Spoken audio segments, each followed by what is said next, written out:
Welcome everybody to Inside Asian Gaming's Trade Talk. My name is Ben Blaschke, Managing Editor of Inside Asian Gaming, and another very interesting week in the Asian gaming industry. Of course, the big news out of Macau is that the period for submitting tenders for the re-tendering of gaming licenses closed on the 14th of September.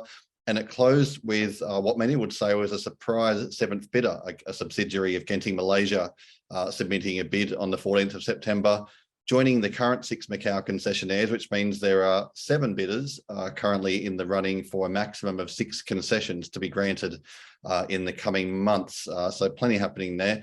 I'm very pleased to be joined today to talk a little bit more about Genting Malaysia's bid and what that might mean for the company by Samuel Yin Shao Yang, Associate Director at Maybank Investment Bank. Samuel, how are you going? I'm good, thanks. Thanks for having me on your show. No problem, Samuel. I mean, first of all, I mentioned just then that Genting's decision to bid probably caught quite a few people by surprise. What was your initial reaction? Yeah, I was shocked for sure. I mean, more so because during the fourth quarter results briefing in February, I actually asked them point blank, there was anything going on in China. I mean, from the looks of the Beijing Winter Olympics, you know, the Tan Sri Ling Kokte and his brother's private ski resort outside of Beijing was the, I would say, the main venue for many of the Beijing Winter Olympic events. You know, it did seem like China was very happy with the way the Olympics progressed, and as I was prodding them, you know, does this indicate any you know, could this be a precursor to more opportunities in China? And they expressly told me no. So when news came out last week, yeah, it definitely took me by surprise. I guess the question on everybody's lips, Samuel, is can Genting Malaysia win one of those 6 licenses on offer? What are their chances then? All right. As mentioned, I think they have built some cables to Beijing via the Genting Secret Garden Ski Resort. And I mean, even without that, I do think that they have the experience that that Macau wants. I mean, basically, if we read what the DICG has been saying since end of last year, you know, they've been saying 3 things. Basically, they want more non-Chinese VIPs. They don't want junkets to be so involved as before, and they want more non-gaming attractions. I mean, all these 3 things are things that the Genting Group has been doing for years or decades even. I mean, non-Chinese VIPs. I mean, where they have been doing that for, you know, 40, 50 years already. It all started out with Genting Malaysia. I mean, less junket participation. Yeah, I mean, Genting Singapore has been doing that since it opened in the first quarter of 2010. Non-gaming attractions, yeah, the Genting Group has 2 of the largest theme parks in Southeast Asia right now. So these are all the things that Macau wants and the Genting Group can offer.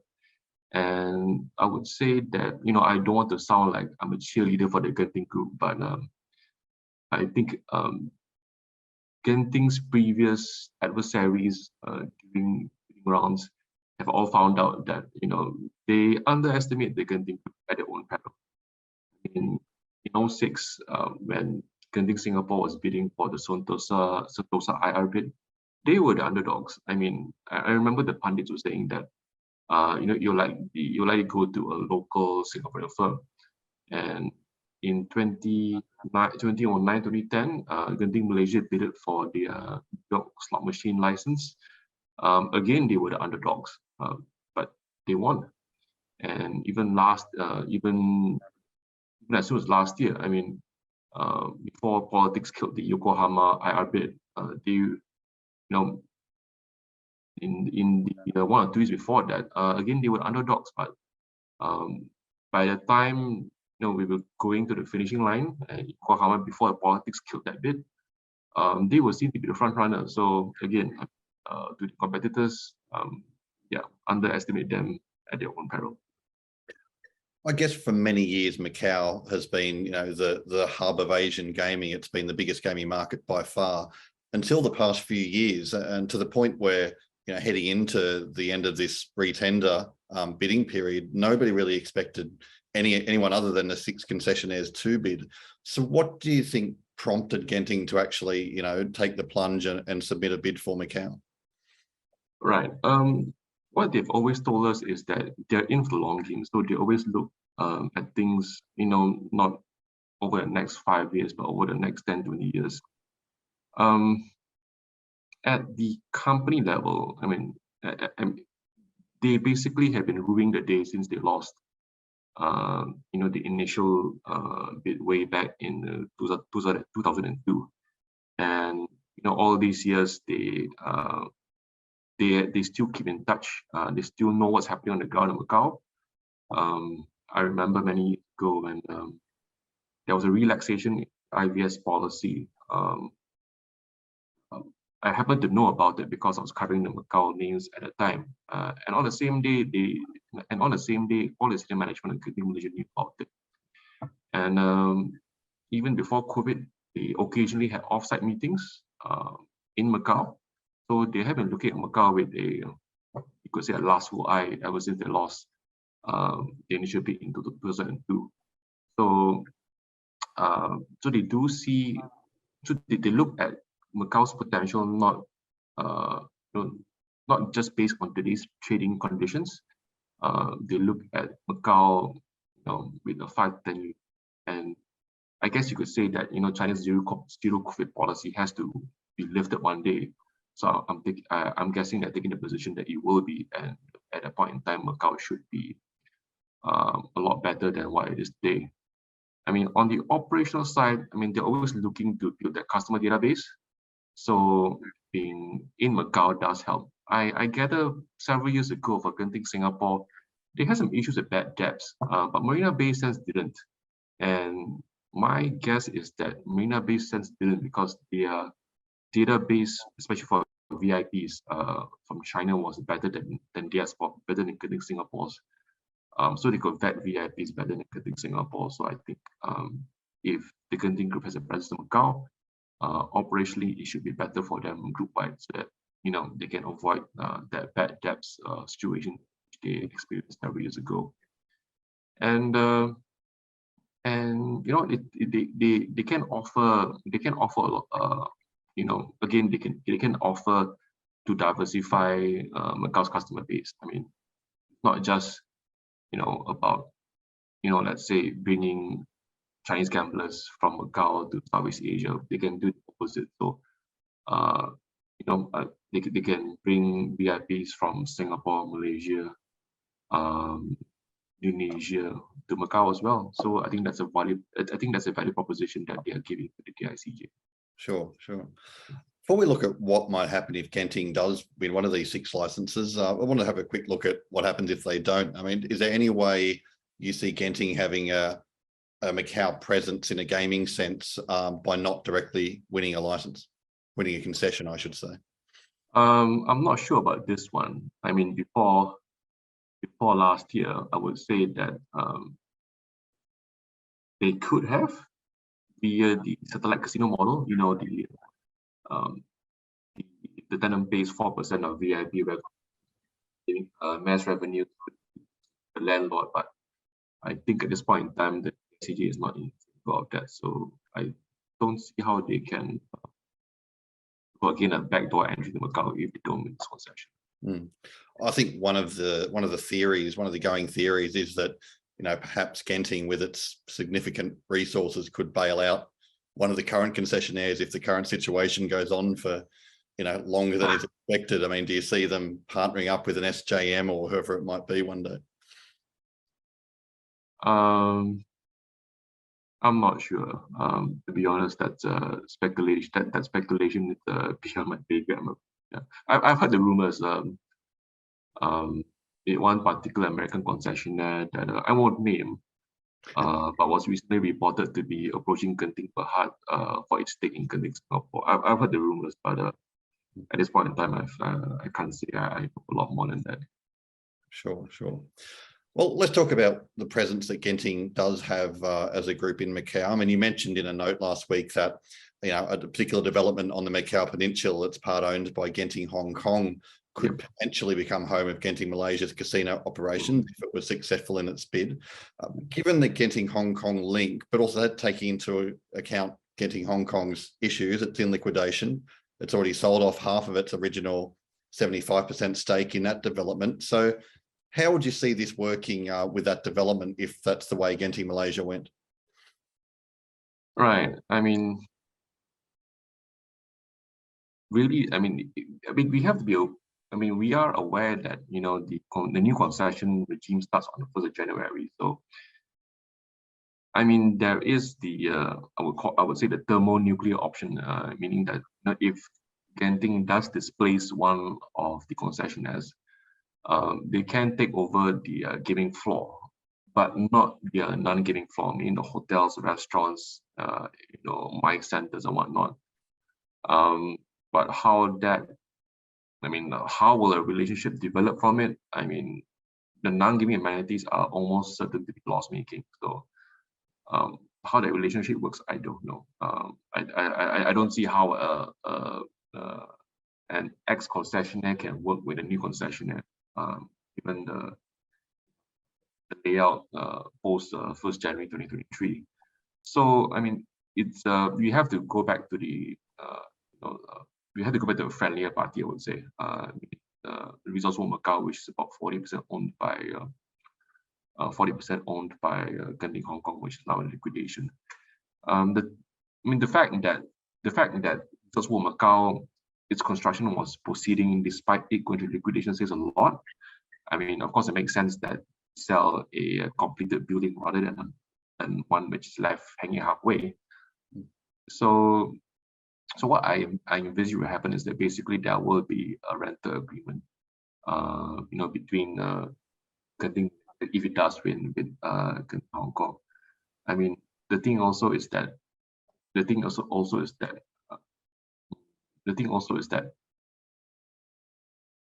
creditors get more value out of this asset if there is existing tenancy agreement rather than none. So, assuming that Genting Malaysia doesn't buy over Resorts World Macau, but instead leases it, you know, the creditors get a lot more if they sell the asset Resorts World Macau with a lease agreement. So, I think that is one way where everybody can be happy, and I would prefer this to be the case actually, because right now we don't quite know how China's zero COVID policy will evolve. So I do think that Genting Malaysia should start small, you know, baby steps. That's what Macau first. Sure. Actually, quite interesting. I mean, Genting is a complicated company with many arms, and I mean, it's quite hard to follow in many directions. Yeah. Can you explain a little bit exactly? I mean, Genting Hong Kong is a little different, I guess, from the Genting Singapore's and Genting Malaysia under the Genting Berhad parent. Can you sort of explain the relationship between Genting and Genting Hong Kong? Yeah, it's quite convoluted. So think of Genting Malaysia and Genting Singapore as grandchildren. They both have a parent, which is the Genting Berhad, which is also listed in Malaysia, on Bursa Malaysia, and their grandparent is the Lim family. So the Lim family are the ultimate shareholders of Genting Group, Genting Malaysia and Genting Singapore. But for the Lim family, on their private side, they have Genting Hong Kong, which used to be about 60-70% owned by the family. So you could say maybe Genting Hong Kong is like an uncle to Genting Malaysia and Genting Singapore. So they are indirectly related. I know it's convoluted, but that's the way it is. Yeah. Sure. Now, I guess it's interesting that Genting Malaysia is the entity that the Genting Group has chosen to submit the Macau bid. Why Genting Malaysia in particular, as opposed to the parent or Genting Singapore or any other entity? Right, that's a good question. The parent company, Genting Berhad, they are busy with Resorts World Las Vegas. I would say that Resorts World Las Vegas operation could be better. It is improving, but could be better. My feeling is that the balance sheet, the company level balance sheet for Genting Berhad is a bit stretched. That precludes a lot of options for Genting Berhad. Genting Singapore, it's simple. They are very big Resorts World 2.0. So that's a Singaporean dollar 4.5 billion CapEx program. They're going to be busy for the next 4 or 5 years. They need to conserve management effort and cash to do that, which I think right now may not be such a bad idea. I mean, when it was first announced way back in 2019, I thought it was a bit of a poor idea, but Singapore itself is going through, I would say, a mini right now with a lot of access from Hong Kong having moved. So who knows? It may turn out to be a good investment. For Genting Malaysia, they finished their Genting Integrated Tourism Plan renovation in Malaysia itself in February this year with the opening of Genting Skyworlds. So you could say that they are the most free of the Gentings right now. So I think that's where the opportunity lies within the Genting group. Sure. I mean, we know Singapore, for example, has a very tight regulatory regime. I'm sort of wondering if, from Genting Singapore's point of view, if there would have potentially been an issue with having a connection to Macau if they'd been a bidding entity. Do you think Genting as a group thought it was just safer to use Genting Malaysia in that sense? And could there still be any worries by the Singapore regulators that Genting as a whole could become connected to Macau and have an operation there? Right. Okay, that's a very my educated guess would be, I don't think so. If we look at the previous brushes that the Casino Regulatory Authority of Singapore had with the Genting Group, strictly speaking, it was not Macau. It was the late Dr. Stanley Ho, not Macau specifically. I mean, if CRA, sorry, now it's the GRA, the Gambling Regulatory Authority. If the GRA had an issue in Macau, they would surely have an issue with Marina Bay Sands, because it's the company of Sands China.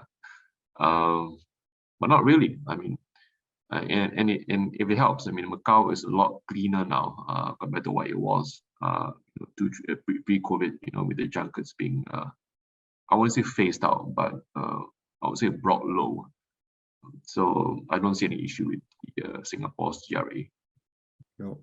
I guess the other big question is around funding.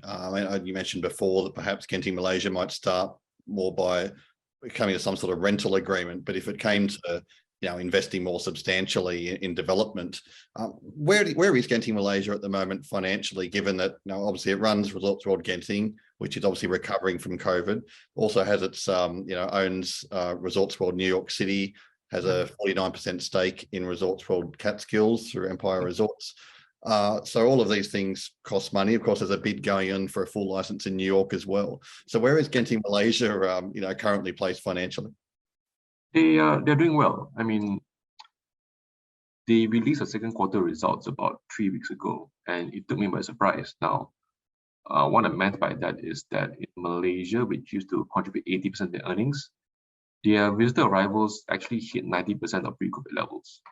And in the West, their ops in US and UK, their revenues effectively hit pre-COVID levels, if not more. So the group as a whole is doing very well. And that was very much reflected in their interim dividend. I mean, they stopped paying interim dividends last year, but they resumed it this year. And despite them being in about $2 billion US in net debt. So operationally, they are recovering very well. And recently we had a 3-day weekend in Malaysia, and that's normally a very good time for the Resorts World Genting in Malaysia. I also the crowds were very, very big. So in a good way, I didn't want to go up to Resorts World Genting only because there's a very big crowd there. But that very big crowd is of course a very good sign for Genting Malaysia. You mentioned earlier that Genting tends to look long term rather than short term at opportunities like this. Yeah. But is it risky going for Macau, given that still zero COVID policy at the moment and a shorter 10-year license term? Is there a risk in potentially winning a bid here? To be honest, yes. It is risky for sure. I mean, basically, we need clarity on China's zero COVID policy. There has been talk that that zero COVID policy could be lifted after the Communist Party plenum or in mid-October. But to be honest, we don't know for sure. That's why I would prefer them to start with Resource Home Macau first, rather than go all out to build a $2 billion to $4 billion integrated resort on Macau straight away. So it is risky, but they do take the long term. They do take the long term view. So yeah, we should be. They have some very smart people who advise them. So I would like to think that it would turn out for the better in the long run. Do you expect any pushback from shareholders on this move? Oh yeah, I mean, that's for sure. I mean, there has been a lot of pushback, of course, as you alluded to right now. Investors are concerned about returns to China's zero COVID policy. But what I've been telling investors is that don't assume that this will always be the case.